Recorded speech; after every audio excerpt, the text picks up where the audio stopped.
Hi guys, welcome back to Bible Studies with Brooks. Quick little shout out to the workers at my school's concession stand. Thank you guys for supporting me. 1 Titus 13 says, "Rebuke them sharply so that they will be sound in the faith." It is okay to convict people, which means kind of pointing out their wrong, pointing out their sin, if it is out of love and if it is to make them stronger. Yes, you can convict in a judging way. Is that right? No, which is why it has to be a mix of truth and love. God's truth and love for the other person. Jesus ate with sinners, but he didn't say their sin was okay. I just wanted to start out by saying that to kind of preface what I'm about to say, because I feel like God's been just telling me recently to speak this out, because this weekend was Halloween weekend, as we probably all know. And a lot of people who claim themselves to be Christians, I see are at parties, are out drinking, are out doing not the best things, dressing immodestly, whatever it is, okay?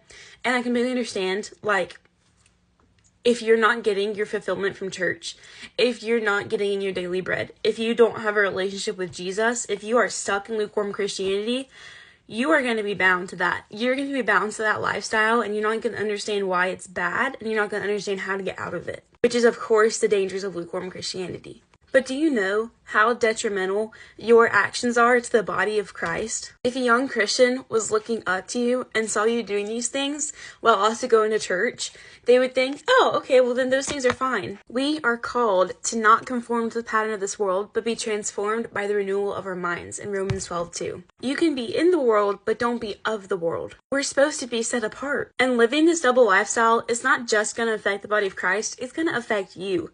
James 1:14 says, "Each person is tempted when they are dragged away by their own evil desire and enticed.